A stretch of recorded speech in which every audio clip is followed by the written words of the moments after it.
ಇದು ನೆಹರು ಅಲ್ಲ, ಸರ್ದಾರ್ ಆಡಳಿತ. ಚೀನಾಗೆ ಎಚ್ಚರಿಕೆ ಕೊಟ್ಟ ಭಾರತ. ಚಿಡಿಯ ನೀತಿ ವಿರುದ್ಧ ಸಿಡಿದ ಭಾರತ. 2024ರ ಆರಂಭದಲ್ಲಿಯೇ ಭಾರತ ಚೀನಾಗೆ ಒಂದು ಖಡಕ್ ಎಚ್ಚರಿಕೆಯನ್ನ ಕೊಟ್ಟಿದೆ. ಇದು ನೆಹರು ಆಡಳಿತವಲ್ಲ, ಇದು ಸರ್ದಾರ್ ಆಡಳಿತ ಎನ್ನುವ ಮೂಲಕ ಚೀನಾಗೆ ಒಂದು ಎಚ್ಚರಿಕೆಯ ಸಂದೇಶವನ್ನು ರವಾನೆ ಮಾಡಿದೆ. ಅದಷ್ಟೇ ಅಲ್ಲದೆ ಇದು ಚಿಡಿಯ ಅಲ್ಲ, ಇಂಡಿಯಾ ಎದ್ದಿದೆ. ಹಾಗಾದರೆ ಏನಿದು ಚಿಡಿಯ ನೀತಿ? ವಿಶ್ವಸಂಸ್ಥೆಯ ಗಲಾಟೆ ಏನು? ಅದೆಲ್ಲದರ ಕುರಿತು ನಿಮ್ಮ ಮುಂದೆ ಇಡುವಂಥ ಕೆಲಸವನ್ನು ನಾವಿವತ್ತು ಮಾಡ್ತೀವಿ. ಹೌದು ಸ್ನೇಹಿತರೆ, ಹೊಸ ವರ್ಷದ ಆರಂಭದಲ್ಲಿಯೇ ಭಾರತ ಚೀನಾಗೆ ಎಚ್ಚರಿಕೆಯನ್ನು ನೀಡಿದೆ.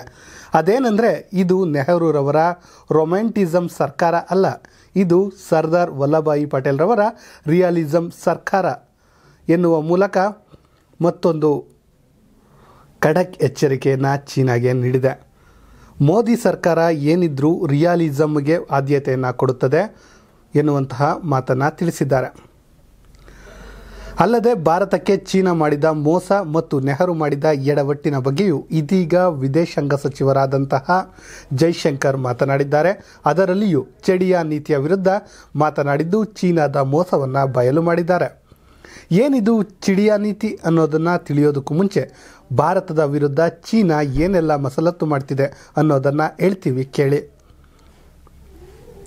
ಎಸ್ ಸ್ನೇಹಿತರೆ, ಚೀನಾ ಎಂದರೆ ಒಂದು ಕಿರಿಕ್ ದೇಶ. ಹಾಗಂತ ಚೀನಾ ಕೇವಲ ಭಾರತದೊಂದಿಗೆ ಕಿರಿಕ್ ಮಾಡ್ತಿದೆಯಾ ಅಂದರೆ ಖಂಡಿತವಾಗಿಯೂ ಇಲ್ಲ. ಚೀನಾ ತನ್ನ ಗಡಿಯನ್ನು ಹೆಚ್ಚಿಸಿಕೊಳ್ಳಲು ದುರ್ಬಲ ದೇಶಗಳನ್ನು ಟಾರ್ಗೆಟ್ ಮಾಡ್ತಿದೆ. ಕಿರಿಕ್ ಎಂದರೆ ಎನ್ನಿಲ್ಲದ ಇಷ್ಟಪಡುವಂತಹ ಈ ಕಮ್ಯುನಿಸ್ಟ್ ರಾಷ್ಟ್ರಕ್ಕೆ ಸಣ್ಣ ಪುಟ್ಟ ದೇಶಗಳೇ ಟಾರ್ಗೆಟ್. ಈಗಾಗಲೇ ಕೆಲವೊಂದು ಸಣ್ಣ ಪುಟ್ಟ ಯುದ್ಧಗಳನ್ನು ಗೆದ್ದಿರುವ ಈ ಚೀನಾ ಇನ್ನಿಲ್ಲದ ಹುಮ್ಮಸ್ಸನ್ನು ಪಡೆದುಕೊಂಡಿದೆ. ವಿಶ್ವಕ್ಕೆ ನಾನೇನೆಂದು ತೋರಿಸಬೇಕೆಂಬ ಹುಂಬತನ. ಏಷ್ಯಾದಲ್ಲಿ ಭಾರತ, ಜಪಾನ್, ಚೀನಾವನ್ನು ಬಿಟ್ಟರೆ ಉಳಿದೆಲ್ಲ ದೇಶಗಳು ಸಣ್ಣ ಪುಟ್ಟವೆ. ಆ ಮೂರು ದೇಶಗಳನ್ನು ಧಿಕ್ಕರಿಸಿ ಇಡೀ ಏಷ್ಯಾವನ್ನೇ ತನ್ನ ತೆಕ್ಕೆಗೆ ತೆಗೆದುಕೊಳ್ಳಬೇಕೆನ್ನುವಂತಹ ಆಸೆ ಈ ಡ್ರ್ಯಾಗನ್ದು. ಅದಕ್ಕಾಗಿಯೇ ಇದೀಗ ಮೊದಲು ಟಾರ್ಗೆಟ್ ಮಾಡಿರುವಂಥದ್ದು ಭಾರತವನ್ನು ಪರೋಕ್ಷವಾಗಿ ಟಾರ್ಗೆಟ್ ಮಾಡಿ ಖ್ಯಾತೆ ತೆಗೆಯುತ್ತಿದೆ. ಸ್ನೇಹಿತರೆ, ಇಲ್ಲಿ ನಿಮಗೆ ಇನ್ನೊಂದು ವಿಚಾರವನ್ನು ಕ್ಲಿಯರ್ ಮಾಡ್ತೀನಿ. ಈ ಚೀನಾ ಎನ್ನುವಂಥದ್ದು ಇದೆಯಲ್ಲ, ಕಿರಿಕ್ ರಾಷ್ಟ್ರ ಅಂತ ನಾವೇ ಕರಿತೀವಿ ಅಂದರೆ ಅದಕ್ಕೊಂದು ಕಾರಣವೂ ಇದೆ. ಸ್ನೇಹಿತರೆ, ಚೀನಾ ಬರೋಬ್ಬರಿ 23 ದೇಶಗಳೊಂದಿಗೆ ಈ ಗಡಿ ವಿವಾದವನ್ನು ಹೊಂದಿದೆ. ನಿಮ್ಗನ್ಸ್ಬೋದು, ಸರ್ ಅಷ್ಟೊಂದು ದೇಶಗಳೊಂದಿಗೆ ಏನಾದರೂ ಈ ಗಡಿ ಹೊಂದಿದೆಯಾ ಅಂತ. ಖಂಡಿತವಾಗಿಯೂ ಚೀನಾ ಹೊಂದಿರುವಂಥದ್ದು ಕೇವಲ 13 ದೇಶಗಳೊಂದಿಗೆ ಗಡಿಯನ್ನು ಹೊಂದಿದೆ, 6 ದೇಶಗಳೊಂದಿಗೆ ಜಲ ಗಡಿಯನ್ನು ಹೊಂದಿದೆ. ಒಟ್ಟು 19 ದೇಶಗಳಲ್ಲಿ ಗಡಿಯನ್ನು ಹೊಂದಿದ್ದು, ಇನ್ನು ಉಳಿದ 4 ದೇಶಗಳೊಂದಿಗೆ ಸುಮ್ಮನೆ ಖ್ಯಾತೆಯನ್ನು ತೆಗೆಯುವಂಥ ಕೆಲಸವನ್ನು ಮಾಡ್ತಿದೆ. ಇನ್ನು ಆ ದೇಶಗಳು ಯಾವುವಪ್ಪ ಅಂತ ನೋಡೋದಾದರೆ, ಮೊದಲಿಗೆ Bharat, Russia, Bhutan, Brunei, Myanmar, Cambodia, Afghanistan, Indonesia, Japan, Kazakhstan, Kyrgyzstan, Laos, Malaysia, Mongolia, Nepal, ಉತ್ತರ Korea, Pakistan, Philippines, Singapore, Taiwan, ದಕ್ಷಿಣ ಕೊರಿಯಾ, ತಜಿಕಿಸ್ತಾನ್, ವಿಯೆಟ್ನಾಂಗಳೊಂದಿಗೆ ವಿವಾದವನ್ನು ಹೊಂದಿದೆ. ಆದರೆ ಅವೆಲ್ಲವುದಕ್ಕಿಂತ ಹೆಚ್ಚು ಖ್ಯಾತೆಯನ್ನು ತೆಗೆಯುವಂಥದ್ದು ನಮ್ಮ ಭಾರತದ ವಿರುದ್ಧವೇ. ಯಾಕಂದರೆ ಅದೆಲ್ಲರಿಗೂ ಗೊತ್ತಿರುವಂಥ ವಿಚಾರವೇ. ಅದೇನೆಂದರೆ, ಫ್ಯೂಚರಲ್ಲಿ ಚೀನಾಗೆ ಯಾವುದಾದ್ರೂ ಒಂದು ದೇಶ ಫೈಟ್ ಕೊಡುತ್ತೆ ಅಂದರೆ ಅದು ಭಾರತವೇ ಅಲ್ಲವೇ? ಹೌದು ಸ್ನೇಹಿತರೆ, ಚೀನಾ ಎಂದಿಗೂ ಭಾರತವನ್ನು ಸಪೋರ್ಟ್ ಮಾಡಿದ್ದೇ ಇಲ್ಲ. ಯಾವುದೇ ವಿಚಾರದಲ್ಲಿಯೂ ಭಾರತದ ಪರವಾಗಿ ನಿಂತಿದ್ದೇ ಇಲ್ಲ. ಸದಾ ತುಳಿಯುವ ಕೆಲಸವನ್ನು ಮಾಡ್ತಾ ಇದೆ. ಇನ್ನಿಲ್ಲದ ಖ್ಯಾತೆಯನ್ನು ತೆಗೆಯುತ್ತೆ, ದ್ವೇಷ ಕಾರುತ್ತೆ, ಗಡಿ ವಿವಾದವನ್ನು ತೆಗೆಯುತ್ತೆ. ಯಾಕಂದರೆ ಭಾರತ ಅಂದರೆ ಆಗೋದಿಲ್ಲ. ಹೌದು ಸ್ನೇಹಿತರೆ, ನಿಮ್ಮೆಲ್ಲರಿಗೂ ಗೊತ್ತಿರಬಹುದು ಭಾರತ ಮತ್ತು ಚೀನಾದ ವಾರ್ ಬಗ್ಗೆ. 1962ರಲ್ಲಿ ಭಾರತ ಮತ್ತು ಚೀನಾದ ನಡುವೆ ಏನು ಯುದ್ಧ ಆಗುತ್ತೆ, ಆ ಯುದ್ಧದಲ್ಲಿ ಈ ಚೀನಾ ಗೆಲುವನ್ನು ಸಾಧಿಸಿದೆ. ಅದೇ ಇದಕ್ಕೆ ಎಲ್ಲದಕ್ಕೂ ಕಾರಣ. ಏನಂದರೆ, ನಾವು ಭಾರತವನ್ನು ಸೋಲಿಸಿದ್ದೇವೆ, ಈಗಲೂ ಸೋಲಿಸಬಹುದು ಎನ್ನುವಂತಹ ಆಸೆಯನ್ನು ಈ ಚೀನಾ ಇಟ್ಕೊಂಡಿದೆ. ಆದರೆ ಚೀನಾಕ್ಕೆ ಒಂದು ಗೊತ್ತಿರಬೇಕು, 1962ರಲ್ಲಿ ಇದ್ದಂತಹ ಭಾರತವೇ ಬೇರೆ, ಈಗ ಇರುವಂತಹ ಭಾರತವೇ ಬೇರೆ. ಹೌದು ಸ್ನೇಹಿತರೆ, ಈಗ ಒಂದು ಪ್ರಶ್ನೆ ಮೂಡ್ತಾ ಇದೆ. ಅದೇನಪ್ಪ ಅಂದರೆ, ಇದೀಗ ಏನಕ್ಕಾಗಿ ಭಾರತ ಇಂತಹದ್ದೊಂದು ಟ್ಯಾಂಗನ್ನು ಕೊಟ್ಟಿದೆ ಎನ್ನುವಂಥದ್ದು. ಹೌದು ಸ್ನೇಹಿತರೆ, ಇದೀಗ ಭಾರತದ ವಿದೇಶಾಂಗ ಸಚಿವರೇನಿದ್ದಾರೆ ಜೈಶಂಕರ್ ಇಂತಹದ್ದೊಂದು ಮಾತನ್ನು ಹೇಳಿದ್ದಾರೆ. ಇನ್ನು ಮುಂದೆ 2024ರಲ್ಲಿ ಯಾವುದೇ ವ್ಯವಹಾರವನ್ನು ಚೀನಾದೊಂದಿಗೆ ಮಾಡಿದರೆ ನಾವು ನೆಹರು ತತ್ವವನ್ನು ಫಾಲೋ ಮಾಡೋದಿಲ್ಲ. ನಾವೇನಿದ್ರು ಸರ್ದಾರ್ ವಲ್ಲಭಾಯ್ ಅಂದರೆ ಮೊದಲ ಉಪ ಪ್ರಧಾನಿಯಾಗಿದ್ದಂತಹ ಸರ್ದಾರ್ ವಲ್ಲಭಾಯ್ ಪಟೇಲ್ರವರ ತತ್ವವನ್ನು ಫಾಲೋ ಮಾಡ್ತೀವಿ ಎನ್ನುವಂತಹ ಮಾತನ್ನು ಹೇಳ್ತಾ ಇದ್ದಾರೆ. ಅಲ್ಲದೆ ಚಿಡಿಯಾ ನೀತಿಯ ಬಗ್ಗೆಯೂ ಕೂಡ ಈ ಜೈಶಂಕರ್ ಮಾತನಾಡಿದ್ದಾರೆ.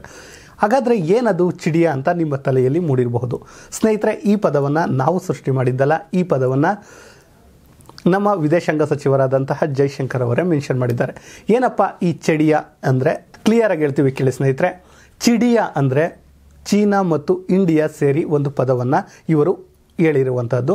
ಮೊದಲು ಚೀನಾಕ್ಕೆ ಆದ್ಯತೆ, ಆಮೇಲೆ ಇಂಡಿಯಾಕ್ಕೆ ಆದ್ಯತೆ ಎನ್ನುವಂತಹ ತತ್ವವನ್ನು ನೆಹರೂರವರು ಪಾಲನೆ ಮಾಡಿದ್ರು ಎನ್ನುವಂಥದ್ದು ವಿದೇಶಾಂಗ ಸಚಿವರಾದ ಜೈಶಂಕರ್ ಅವರ ಅಭಿಪ್ರಾಯವಾಗಿದೆ. ಹೌದು ಸ್ನೇಹಿತರೆ, ನಿಮ್ಮೆಲ್ಲರಿಗೂ ಗೊತ್ತಿರಬಹುದು. ಇದಕ್ಕೆ ಒಂದು ಉದಾಹರಣೆಯನ್ನು ಕೂಡ ಅವರು ನೀಡಿದ್ದಾರೆ. ಏನಪ್ಪ ಅದು ಅಂದರೆ ವಿಶ್ವಸಂಸ್ಥೆಯಲ್ಲಿ ಏನು ಭದ್ರತಾ ಮಂಡಳಿ ಇದೆ ಅದರಲ್ಲಿ ಕಾಯಂ ಸದಸ್ಯ ಸ್ಥಾನವನ್ನು ಪಡೆದಂತಹ ಚೀನಾದ ವಿಚಾರವನ್ನು ಇಲ್ಲಿ ಅವರು ಮೆನ್ಷನನ್ನು ಮಾಡಿದ್ದಾರೆ. ಏನಂದರೆ ಈಗ ವಿಶ್ವಸಂಸ್ಥೆಯಲ್ಲಿ ಭದ್ರತಾ ಮಂಡಳಿಯಲ್ಲಿ 5 ಕಾಯಂ ಸದಸ್ಯ ರಾಷ್ಟ್ರಗಳು ಇರುವಂಥದ್ದು ನಿಮ್ಮೆಲ್ಲರಿಗೂ ಗೊತ್ತಿರುವಂಥದ್ದೇ. ಅದರಲ್ಲಿ ಚೀನಾ ಕೂಡ ಇದೆ. ಅಲ್ಲಿ ಚೀನಾ ಇರೋದಕ್ಕೆ ಕಾರಣ ಏನು ಅಂದರೆ ನಮ್ಮ ಭಾರತ ಅಂದರೂ ತಪ್ಪಿಲ್ಲ. ಯಾಕಂದರೆ ಮೊದಲಿಗೆ 2 ಆದ್ಯತೆಗಳು ಬರುತ್ತೆ, ಭಾರತನ ಚೀನಾನ ಅಂದಾಗ ಅವ್ರು ಹೇಳುವಂಥದ್ದು ಚೀನಾಗೆ ಮೊದಲು ಆದ್ಯತೆಯನ್ನು ಕೊಡೋಣ, ಆನಂತರ ನಾವು ಪಡೆದುಕೊಳ್ಳೋಣ ಅಂತ. ಆದರೆ ಅದು ಆಯ್ತಾ ಅಂದರೆ ಖಂಡಿತವಾಗಿಯೂ ಆಗಲಿಲ್ಲ. ಇದೀಗ ಚೀನಾ ಎಡವಟ್ಟನ್ನು ಮಾಡ್ತಿದೆ ಮತ್ತು ನಮ್ಮ ದೇಶದ ಮೇಲೆ ಏನು ವಿರೋಧವನ್ನು ಮಾಡುತ್ತಾ ಇದೆ.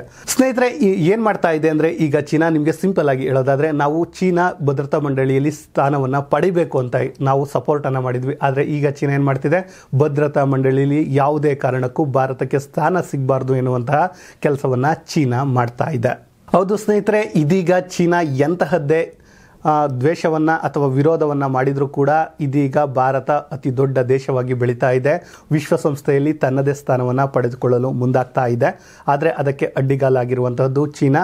ಅದೇ ಕಾರಣಕ್ಕೆ ಇದೀಗ ನಮ್ಮ ವಿದೇಶಾಂಗ ಸಚಿವರಾದಂತಹ ಜೈಶಂಕರ್ ಹೇಳ್ತಿರೋದು, ನಮಗೆ ಅಲ್ಲಿ ಫಸ್ಟು ಸ್ಥಾನವನ್ನು ಕೇಳುವುದಕ್ಕೂ ಮುಂಚೆ ಏನಕ್ಕಾಗಿ ಚೀನಾ ಅಂದರೆ ಚೀನಾಕ್ಕಾಗಿ ಏನಕ್ಕೆ ಕೊಟ್ಟಿದ್ದೀರಾ ಎನ್ನುವಂತಹ ಪ್ರಶ್ನೆಯನ್ನು ಎತ್ತಬೇಕು ಎನ್ನುವಂತಹ ಮಾತನ್ನು ಹೇಳಿದ್ದಾರೆ. ಒಟ್ಟಾರೆಯಾಗಿ ಹೇಳೋದಾದರೆ 2024 ಏನಿದೆ, ಈ 24ರಲ್ಲಿ ಚೀನಾಗೆ ಇದೀಗ ಭಾರತ ದೊಡ್ಡದೊಂದು ಎಚ್ಚರಿಕೆಯನ್ನು ನೀಡಿದೆ.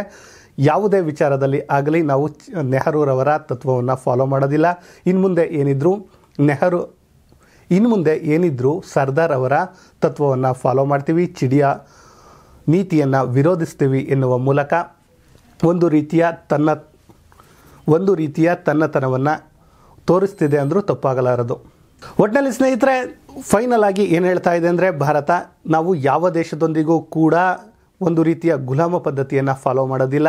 ನೀವೇನು ಕೊಡ್ತೀರೋ ನಾವು ಅದನ್ನೇ ಕೊಡ್ತೀವಿ. ನೀವು ಕಲ್ಲು ಹೊಡೆದ್ರೆ ನಾವು ಕೂಡ ಕಲ್ಲು ಹೊಡಿತೀವಿ, ನೀವು ಹೂ ಕೊಟ್ಟರೆ ನಾವು ಕೂಡ ಹೂ ಕೊಡ್ತೀವಿ ಎನ್ನುವಂತಹ ಎಚ್ಚರಿಕೆಯನ್ನು ಚೀನಾಗೆ ಕೊಟ್ಟಿದೆ ಅಂತ ಹೇಳ್ತಾ ಇವತ್ತಿನ ಈ ಸ್ಟೋರಿಯನ್ನು ಇಲ್ಲಿಗೆ ಮುಗಿಸ್ತಿದ್ದೇವೆ. ಇಂತಹದ್ದೇ ಸ್ಟೋರಿಗಾಗಿ ಸದಾ ನೋಡ್ತಾ ಇರಿ ಲಯನ್ ಟಿವಿ ಕನ್ನಡ.